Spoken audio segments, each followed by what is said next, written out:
Continuando con la clase respecto al análisis de la población, historia y generalidades, vamos a verlo muy rápidamente.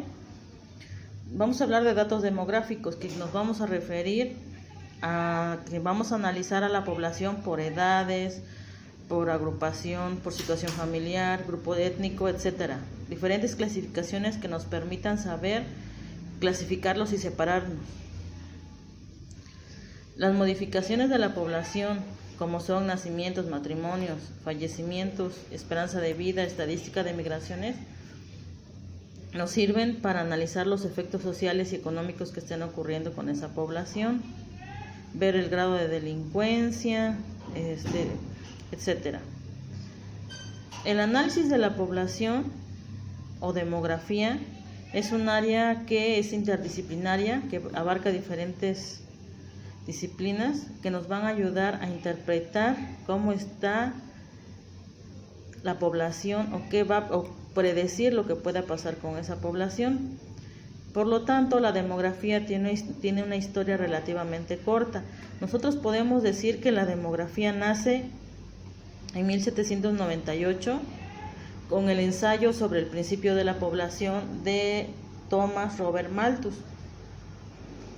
Este señor Malthus nos avisaba o nos advertía de la tendencia constante a crecer que tenían las poblaciones humanas y que este constante crecimiento estaba muy por encima de la producción de alimentos. Y también nos indicaba las maneras en que podía disminuir y diferenciaba frenos positivos, este es un término de estadística, y frenos preventivos. Los frenos positivos eran la guerra, el hambre y la enfermedad, que hacían que disminuyera la población, pues porque había muerte, ¿no? Y los frenos preventivos eran la abstinencia y la anticoncepción, o sea, de que o no tuvieras relaciones o te protegieras. En el siguiente apartado de crecimiento y control de la población humana, se refiere a que se dan cuenta que es el primer problema en relación con la población, con el número de la estructura o composición interna. El conjunto o número de los seres humanos que viven en determinado territorio se va formando mediante la adición numérica de nuevos individuos, y esto es ya sea por exceso de nacimientos o por migración. Quiere decir que la población va a aumentar solo de dos maneras, de manera que haya nacimientos o migren personas a aumentar esa población. Vamos a considerar la distribución entre la población presente o población que también nosotros le vamos a llamar fundamental, que son las que están presentes en el momento del censo, es decir, cuando yo las vaya a contar, a la población constante de residencia física y la población habitante o población de derecho, la que legalmente vive y tiene un domicilio establecido en la comunidad. Y además este número de toda la población va a tener movimiento y estructura. El movimiento va a ser por medio de nacimientos, de funciones o de migración. La estructura se va a referir a edad, sexo, raza, natalidad, religión, familia, alfabetización, instrucción, ocupación e ingreso.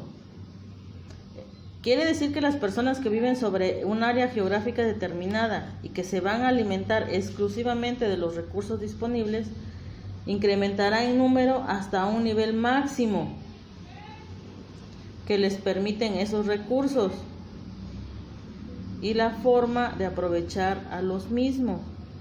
¿Qué quiere decir?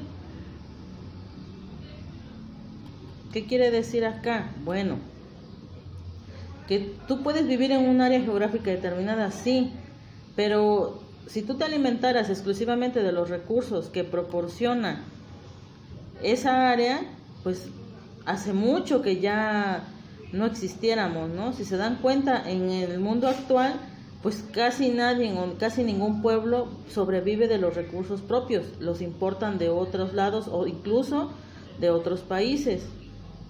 Bueno, todo lo que hemos estado hablando obedece a la teoría de Malthus, que él dice que la población tiende a crecer con un efecto de una capacidad reproductora constante. O sea, una reproducción en progresión geométrica, o sea, se van multiplicando. pero al llegar a cierto nivel su crecimiento se frena por falta de subsistencias, ya que estas, o sea, la subsistencia, solo van a crecer en progresión aritmética, ¿no? Esto nos habla del problema mundial que tenemos actualmente, donde hay muchísimas personas, muchísimos seres humanos, pero pues los alimentos, el agua, el área geográfica donde puedas vivir de manera correcta, pues no, ya no es suficiente. Y por ejemplo, Guillard decía que la población seguía el postulado de que donde nace el pan nace un hombre, es decir, que mientras tú tengas dónde vivir y qué comer, pues no tienes cuidado o no piensas tú en ya no seguirte que ya no haya más reproducción de seres humanos, ¿vale? Entonces nosotros podemos dar cuenta que pues son unos conceptos que se pueden aplicar hasta la actualidad, pero que en realidad nuestro planeta ya no aguanta, pues, o sea, ya no hay riqueza suficiente, empleo suficiente, y cada vez están aumentando los contratiempos como enfermedades, terremotos, huracanes, etcétera. Y todo esto por la sobreexplotación de nuestros bienes naturales.